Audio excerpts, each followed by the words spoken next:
Hey everyone, this is Charlie and you are watching The Burrow. Hope you're all doing well today. I have just finished my last freelance assignment for the morning. I hate freelancing. And for many of you, I'm sure maybe you feel very much the same. I shouldn't say that I always hate freelancing, but like I guess I hate the majority of freelancing contracts that I get, mostly because they're SEO. Their SEO writing assignments just hold over from what I was doing when I was living in the States.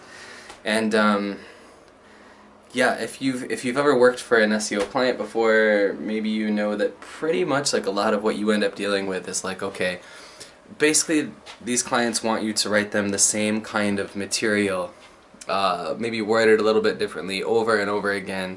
Occasionally they'll be like, okay, give us something new, give us something fresh, and then you can really sort of spread your wings and be a little bit more creative. But by and large, when you get an SEO contract, it's like, okay, write me like a 5 points article about the benefits of, I don't know, you get really weird things like the benefits of breast implants was one that I hated writing. There was a dude who was like a men's rights activist who employed the company I was working for at the time, who wanted to write articles about, you know, about the men's rights movement and how to pick up women and things like that, and that was just lovely and things like that, right? And so you write these things ad nauseum, and the way that it works with SEO, right? Not only are you writing these things at the same time, but you have to find a way to fit these like sample phrases into every piece that you write. Not sample, like a keyword, right? So for example, the client I was just writing for is a window client back in New York, and it was basically like yeah, I had to work in like, what was today's keyword? Eco-friendly windows, right? So I had to use it like 3 or 4 times within a 400 to 600 word piece, so that piece might rank in Google, so that when people are searching for eco-friendly homes, that's the article that might pop up and give this company exposure. So, I mean, it's sort of this necessary evil in the internet age, but I really hate writing for it because on the one hand, it's sort of creatively draining because a lot of times, like I said, you're not really getting to do all these exciting things, so it's kind of soul sucking. And then on the other hand, it's like I feel like, and I've said this before in other places, but you know, the internet is like the modern age Alexandretta. It's like this beautiful, wonderful library, which writers like me, who write this kind of content to put food on the table, are polluting, right? So it's something I struggle with a little bit. But anyway, I'm finished with that for today, so I'm going to go. I've actually got to do some grocery shopping. I'm a little scared because I've got to go to the butcher for the first time since I've been living in Japan, so it should be an interesting experience. And then I'm going to come back here and do a little cleaning up, and then I'm going to actually get some good, well, I don't know about good, but fun writing done, and that's when I'll be talking to you guys next. So see you soon.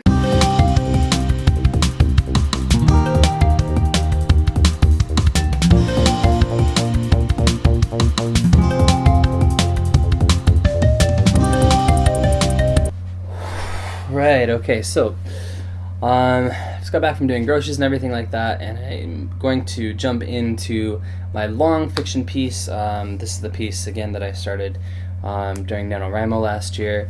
I'm not really sure how well it's going to go today, to be honest, because I haven't actually written on this one for a while, particularly the character whose section I'm going to be focusing on today.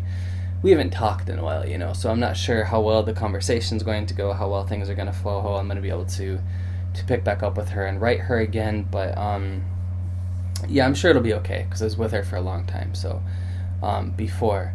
The other thing to consider, too, is that, as I showed you, I was writing for that window client earlier for my freelance work, and the thing with freelance writing, particularly, I should just say freelance SEO writing, is that it gets you into this really sort of definite style of writing, right? Like there's types of language that you use in that I would never recommend you use in long form fiction or any sort of respectable piece of work. Things like sort of baiting language, lots of cliches and things like that you use in SEO because it makes for more punchy, attractive, familiar sort of work when people are reading it, as far as marketing content goes. So that's going to be a little bit rough for me to get out of at the onset here, but yeah, I mean, I've got my coffee, I've got my got my junk food and I've got the desire today. So you know, what more do you really need? So let's get to it.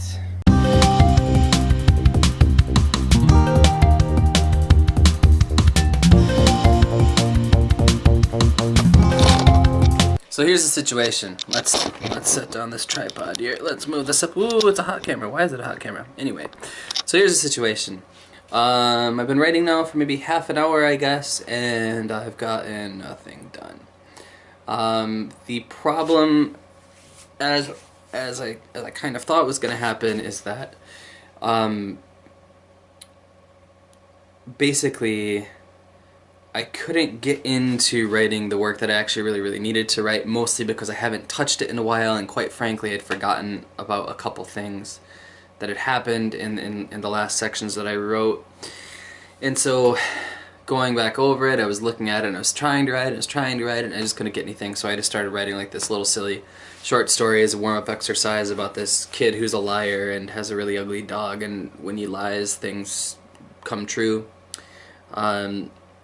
Anyway, so now I feel warmed up, like I feel good writing, like I don't feel like that sort of barrier that comes sometimes when you sit down to write and you're just like, oh hell, I don't want to be doing this at all right now.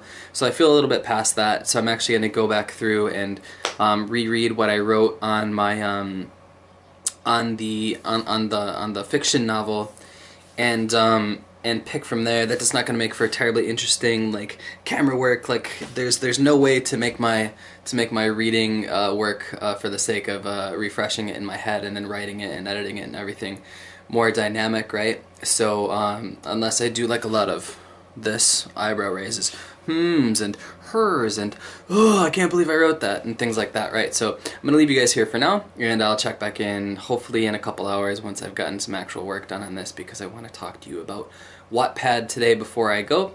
So yeah, wish me some luck. Onegaishimasu.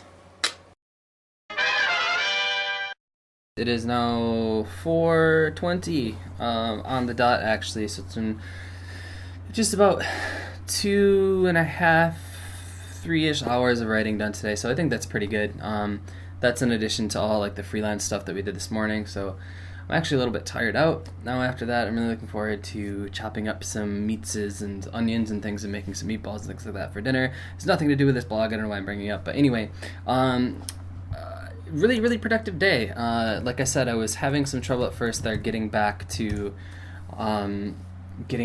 the head of my main character, Honoka, but by the end of it, actually, you know, by the end of when I was writing it, I felt like actually I wrote her better this time than I've written her before. Like I feel like I have an understanding of so many things about her, about the way she thinks, about the way she speaks and things like that, that I guess stepping away from her for a while really helped me with. So yeah, good afternoon.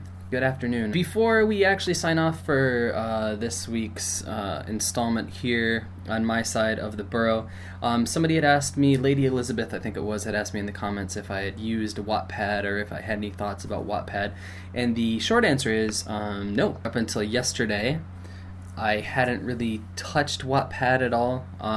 Grace Helbig's doing a series like Write with Grace where she's using Wattpad to sort of get people involved in writing a story she's doing. But that was really the limit of my experience with it. But now that I've actually gone and checked Wattpad out, I've actually made an account on there called named Charlie in the Borough. I'll leave that down in the description below if you guys want to follow me on there, and we can sort of connect on there. That'd be cool. But I checked this out a little bit after I finished writing, and I don't really have all that many thoughts on it yet, I guess. But that said, the few things that I did notice is that it seems like it could be a really useful platform, you know. It seems like a fun way for people to get their work out there and get their way noticed, or get their work noticed. It's like social mediafying, the social mediafication. Anyway, the socialization of what written work, right? And considering that everything is social media these days, maybe this will be a really powerful platform for people getting their stuff out there. I will say that what I've noticed so far is for what is on here, there is a whole lot of vampire fan fiction and a whole lot of fan fiction that seems to deal with seems to deal with Ariana Grande, actually, so that's interesting.